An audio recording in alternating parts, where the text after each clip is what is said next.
Halo guys, ini dia ceritaku.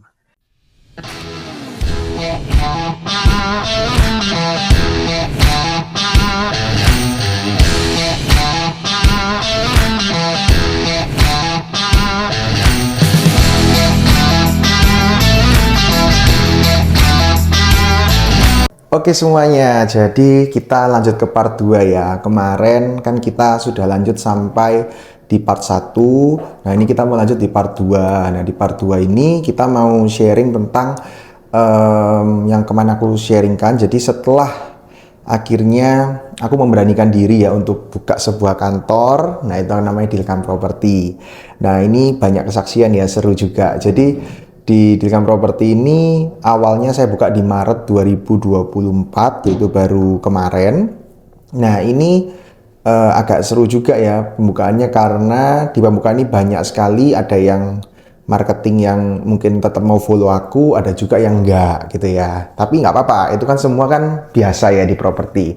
Nah, lalu setelah itu yang terjadi adalah aku mencari-cari tempat di mana kita akan berbuka kantor. Tuh ada banyak pilihan tuh, ada ruko, ada rumah, dan juga akhirnya aku menentukan pilihan di Office Tower Ciputra World.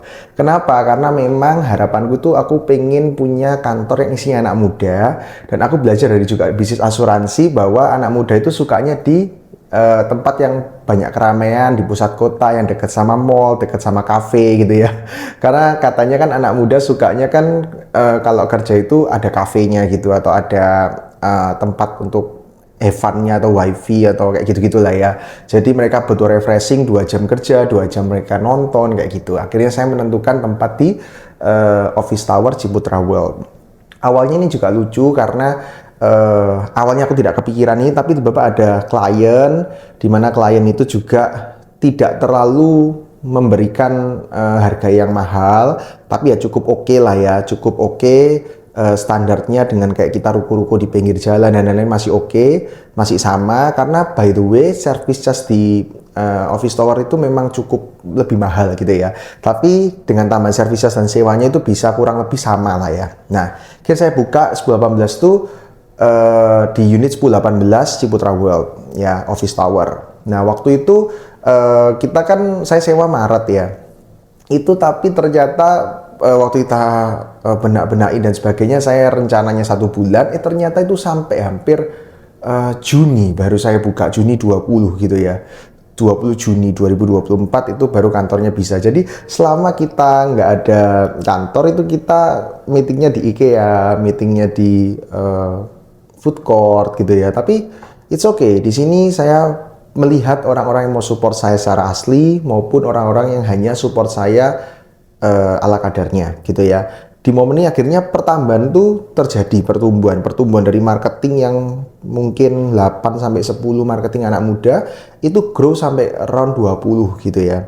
Nah, itu pelan-pelan kita belajar bareng, saya juga belajar banyak dalam segi mengerti tentang anak muda gitu ya, tentang Gen Z juga, bagaimana cara memanage mereka, membuat mereka juga bisa hasil gitu. Cukup seru juga gitu ya. Udah banyak juga yang closing, banyak juga yang sudah jadi leader juga akhirnya. Nah, akhirnya Juni tanggal 20 2024 itu akhirnya buka kantor Dilkam Property, itu around 25 orangan gitu ya. Kita buka dan akhirnya kita berjuang bareng. Di situ akhirnya lucunya adalah di saat Maret sampai Juni itu saya buka itu minus terus gitu loh. Jadi kayak pemasukannya minus terus, bahkan masih belum hasil seperti apa gitu ya, karena wajar ya, bergantian, ada sistem-sistem baru, ada cara kerja baru, dan juga adaptasi baru. Tapi lucunya adalah di momen itu istri saya sebelumnya bilang, nanti waktu detik Dilkam Property buka di grand opening, itu setelah itu kamu akan closing lebih banyak, bukan hanya kamu tapi timmu juga gitu. Saya percaya, saya imani itu. Akhirnya terjadi beneran di Juni itu. Kita setelah buka itu benar-benar Juli, Agustus, September, Oktober, hingga sekarang November tuh memang ada eksponensial dalam penghasilan gitu ya, ada kenaikan dalam penghasilan. Saya pun juga kaget, bahkan luar biasanya ya teman-teman.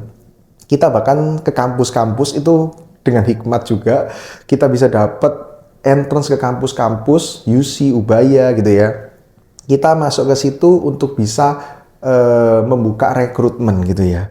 Dan luar biasanya itu antusiasnya juga besar, anak muda juga banyak, bahkan kita benar-benar bisa mendapatkan round 20 marketingan ya, 20 marketingan anak muda loh guys, Gen Z. Jadi total 60 kurang lebih sekarang Gen Z-nya Dealkan Property itu sangat banyak banget loh ya. Dan akhirnya di situ impian yang saya dulu pernah sharingkan tuh Bapak kayak muncul kembali bahwa saya pengen bikin sebuah kantor yang diisi oleh anak muda, dan bahkan saya yakin anak muda ini bukan hanya have fun atau main-main, tapi anak muda ini akan membawa sebuah era di mana era properti itu akan berubah ke arah digital, bahkan ke arah anak-anak muda guys. Nah, jadi itu keren banget. Dari situ pengalaman aku ya jatuh bangun gitu ya, bahkan juga belajar banyak, ada juga belajar mengerti tentang memimpin sebuah brand baru, belajar mengerti tentang anak-anaknya seperti apa, dan bahkan mengerti untuk menghandle setiap anak Gen Z-nya. Tapi ini adalah sebuah perjalanan, sebuah kesaksian yang aku harap itu juga bisa membuat kalian semua bisa termotivasi, semangat bahwa kalau kalian sekarang lagi melakukan usaha, kalian sekarang lagi melakukan sebuah permulaan usaha atau mungkin jadi agent properti, nggak usah menyerah guys. Karena apa? Karena semua itu dimulai juga dalam kesulitan. Tapi kita percaya waktu kita ada kesulitan, itu kita mau dinaikkan level, kita mau next level untuk menjadi lebih baik. Bahkan kalau memang Tuhan berkenan tahun depan mungkin kita bisa buka kantor kedua atau kantor ketiga ya guys ya. Tolong doakan teman-teman ya, supaya kita semua bisa berjuang bersama dan kita bisa buka era properti ini mengarah ke anak muda. Saya juga calling all Gen Z, all milenial yang mungkin sekarang sumpek dengan kerjaannya, atau mungkin kalian juga pengen kerja di properti, atau mungkin kalian baru fresh graduate atau bahkan belum fresh graduate, nggak apa-apa. Di sini banyak teman-temannya kalian yang sama umurnya kayak kalian, 19 tahun, 18 tahun gitu ya. Bahkan ada yang masih kuliah, ada juga yang mungkin belum lulus kuliah, baru semester 2, semester 1 baru masuk. Tapi it's okay, di sini kita belajar bareng karena kita percaya, dan saya pun percaya anak muda itu punya potensi yang luar biasa dalam mengubah dunia. Potensi yang luar biasa dalam mengubah sebuah